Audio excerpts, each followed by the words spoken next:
Selamat pagi Opa Oma, Bapak Ibu dan saudara-saudari yang terkasih dalam Tuhan Yesus Kristus. Salam sehat dan sukacita selalu. Berjumpa kembali dengan saya Neneng dan Romo Maksi di acara Oke hari ini Orang Kudus hari ini edisi 7 Maret 2023. Selamat pagi Romo. Selamat pagi. Wah, sukacita ya nih kayaknya. Tentu sehat saja. ya. Tentu saja. Bahagia hari ini ya Mo ya. Amin. Nah, amin, puji Tuhan.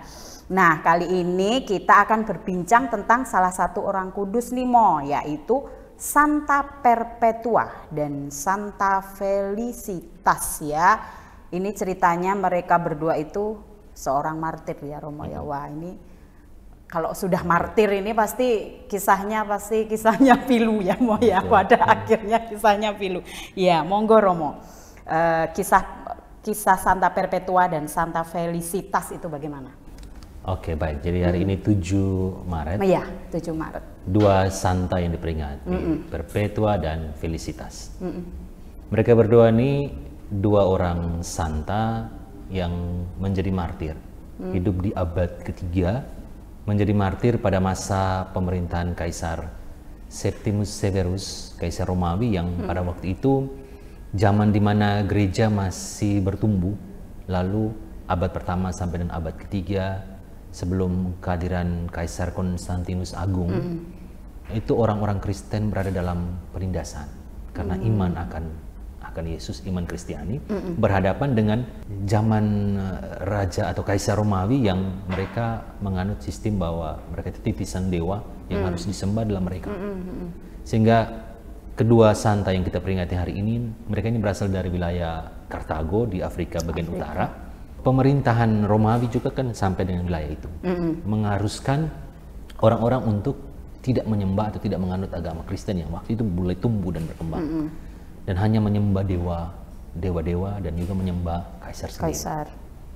Dan terjadilah ketika mulai timbul zaman penganiayaan di bawah kaisar ini, Septimus Severus, mereka menangkap orang-orang yang mulai memeluk agama Kristen. Termasuk diantaranya dua orang ini, Felicitas Perpetua dan Felicitas. Perpetua ini adalah seorang, boleh dikatakan seorang keluarga keturunan dari bangsawan. Dia sudah menikah, ditangkap ketika berumur 22 tahun. Oh ya, masih muda. Dan ditangkap juga Felicitas yang adalah pelayannya. Oh. Zaman itu mereka keluarga bangsawan punya pelayan, pelayan wanita yang membantu dia, itu namanya Felicitas. Dan dia juga sudah mulai memeluk agama Kristen. Dan kabarnya dia juga sedang mengandung ya? Iya, dia sedang mengandung waktu itu, sedang mengandung. Tapi karena mereka itu ditangkap, orang tidak peduli waktu itu mau mengandung atau ditangkap, sehingga dimasukkan ke dalam penjara. Dan di dalam penjara dia bertemu juga dengan orang-orang lain yang memang mereka punya nasib sama, iman baru mulai tumbuh. Ada yang bahkan belum tahu, hanya baru tahu nama, tapi karena ditangkap ya ikut ditangkap, keluarganya ditangkap semua, sehingga di dalam penjara baru ada sebagian yang dibaptis. Dibaptis karena ada juga yang sudah yang ditangkap, termasuk juga ada yang jadi imam apa, sehingga mereka membaptis orang-orang di penjara.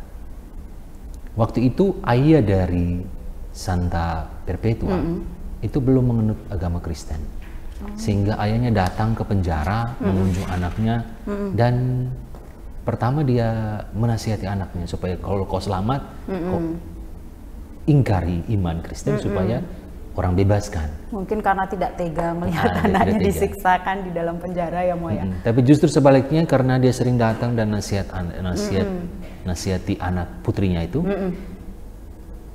serdadu-serdadu akhirnya mengkasari dia, bahkan memukul, sehingga ini menyakitkan hati Perpetua. Tapi dalam hatinya dia punya keyakinan bahwa iman akan Kristus itu lebih kuat daripada kasih atau sayangnya kepada Bapa. Jadi mempertahankan imannya, sehingga sekalipun dia menyaksikan seperti itu, dia tetap kuat dalam imannya, dan bahkan dia mendoakan juga para serdadu.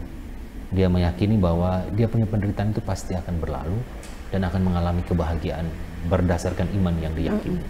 Sehingga terjadilah setelah mereka mengalami masa-masa sulit di dalam penjara dengan aniaya, dengan siksaan dan lain sebagainya, bersama dengan orang-orang lain, mereka akhirnya dijatuhi hukuman mati. Pada zaman itu zaman kemartiran, mulai muncul zaman kemartiran itu abad pertama sampai abad ketiga, paling banyaknya abad-abad itu. Setelah itu juga memang masih ada, tapi paling banyak abad-abad itu karena seperti yang saya bilang tadi, zaman kekaisaran Romawi mereka mengejar-ngejar orang-orang yang beragama Kristen, sehingga Perpetua, Felicitas dan juga sebagian besar orang yang lain yang mulai menganut agama Kristen di dalam penjara, mereka dijatuhi hukuman mati. Salah satunya adalah dengan mereka diberi makan, mereka diadu dengan binatang buas. Nanti pasti binatang buas akan jadi menerkam. Itu para tawanan itu dijebloskan ke penjara, ke dalam ruangan kandang tertutup, binatang. ya, ruangan tertutup, lalu binatang buas yang sudah dibikin lapar beberapa lama dilepas dalam, sehingga mereka disiksa. Namun satu boleh dibilang semacam mujizat lagi terjadi, bahwa ketika binatang buas hendak menerkam Felicitas, Perpetua dan beberapa orang, Perpetua dia mengambil mantelnya lalu dia lemparkan ke binatang buas, singa, harimau dan binatang buas lainnya. Mereka akhirnya entah kenapa tidak jadi menerkam Felicitas. Perpetua dan Felicitas bersama dan yang lain. Sehingga akhirnya para serdadu mengganti hukuman mati dengan cara penggal kepala, sehingga mereka meninggal sebagai martir dengan cara dipenggal. Pada disebutkan pada tanggal 7 Maret mereka meninggal di abad ketiga. Sehingga dengan demikian, waktu itu belum ada zaman-zaman masa-masa gereja awal, belum ada penyelidikan untuk membuat beatifikasi dan kanonisasi secara resmi. Tetapi dianggap bahwa mereka yang meninggal sebagai martir di abad itu menjadi santo atau santa secara otomatis. Itu disebut istilahnya prakanonisasi. Sebelum dikanonisasi ada orang-orang santo santa yang diakui diterima sebagai santo dan santa karena iman mereka secara khusus kalau berkaitan dengan kemartiran, sebagaimana yang ditunjukkan oleh Santa Perpetua dan Felicitas yang dirayakan pada hari.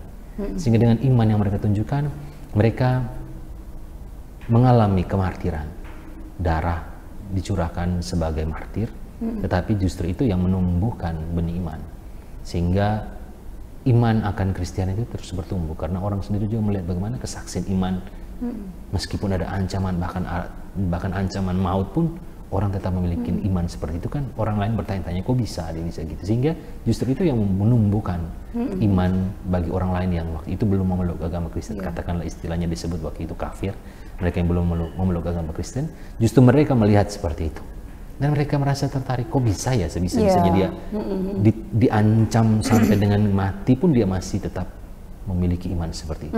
Inilah darah kemartiran yang menumbuhkan benih-benih iman untuk perjalanan hidup Kristiani selanjutnya. Perjuangannya sangat luar biasa ya, Romo ya. Zaman dulu itu ya, kita kan sudah menikmati ya. Kalau kita dengar, kalau zaman sekarang kita dengar ya, pertumbuhan di gereja di Bali, gereja Katolik di Bali itu kan, saya juga pernah dengar bagaimana dadong-dadong, kakek nenek dadong peka yang mereka ceritakan bagaimana mereka dulu mengalami ketika iman mulai tumbuhkan oleh orang tua mereka, mengalami juga situasi-situasi sulit sebagai umat Kristen, umat Katolik perdana di Bali, menghadapi dari asalnya mereka tidak gampang, sulit mereka. Tapi mereka tetap bertahan dan menumbuhkan benih iman sampai dengan sekarang. Sekalipun mereka tidak mengalami kemartiran sih, tidak seperti yang dulu, tapi memang perjuangannya ya, kesulitan perjuangan mereka memang tidak gampang. Iya, tidak se ekstrim yang dulu sampai dengan kematian, tapi paling tidak kesulitan dalam hidup sosial itu ada, dalam hidup sosial ada. Nah, kita kan tinggal apa ya, menjalankan perintah-perintah yang ada di Injil ya, mau itu pun sulit. Iya. Sangat sulit ya. Ada diceritakan di sekilas nih neneng baca nih bahwa Santa Perpetua dan Felicitas, Santa Perpetua atau Santa Felicitasnya itu mengalami penglihatan di dalam penjara. Itu bagaimana itu, mau ceritanya mau? Jadi di dalam penjara sempat dia melihat seberkas sinar yang muncul dalam penjara, dan dia bersama dengan orang-orang yang dalam penjara itu ada di dalam berkas sinar itu. Sehingga itu yang juga memberikan kekuatan, keyakinan iman dia bahwa iman yang dia miliki ini menaungi atau memberi perlindungan, memberikan keselamatan, jaminan untuk dia. Sehingga yang menguatkan iman sekalipun harus mengalami kematian. Semakin ini mereka ya, semakin dikuatkan. semakin teguh dalam iman. Pemirsa, nih yang patut kita teladani nih dari Santa Perpetua dan Santa Felicitas ya, begitu teguh membela iman akan Kristen Tuhan Yesus Kristus ya Romo ya. Baik Romo, terima kasih atas kehadirannya di acara Oke hari ini Orang Kudus hari ini. Sebelum kita tutup acara ini, Romo berkenan untuk memimpin doamu. Marilah kita berdoa. Dalam nama Bapa dan Putra dan Roh Kudus. Amin. Tuhan Bapa yang Maha Baik, kami bersyukur dan berterima kasih untuk kasih, kerahiman, dan perlindungan yang Kau limpahkan kepada kami. Secara khusus dalam kehidupan gereja dari waktu ke waktu sampai dengan saat ini. Kami bersyukur dan berterima kasih hari ini kami boleh merenungkan kisah hidup dari Santa Perpetua dan Felicitas, dua orang martir yang menumpahkan darah kemartiran mereka demi iman akan Yesus Kristus, iman akan Dikau. Semoga teladan iman yang ditunjukkan oleh Santa Perpetua dan Felicitas, kegigihan untuk mempertahankan iman, dan teladan yang mereka tunjukkan ketika mereka hidup untuk menunjukkan bahwa iman akan Dikau sebagai sumber kekuatan, boleh juga menjadi teladan dalam kehidupan kami, membangun kegigihan iman, mempertahankan iman yang kami miliki akan Dikau, sehingga dengan demikian jaminan keselamatan boleh menjadi harapan yang akan kami peroleh dalam kehidupan abadi. Doa dan permohonan ya Tuhan kami haturkan kepadamu dengan perantaran Kristus Tuhan kami.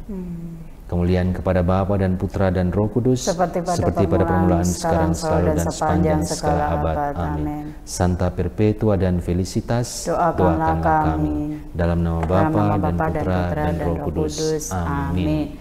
Baik pemirsa sekalian yang dikasihi Tuhan, sampai jumpa di acara Oke hari ini Orang Kudus hari ini selanjutnya.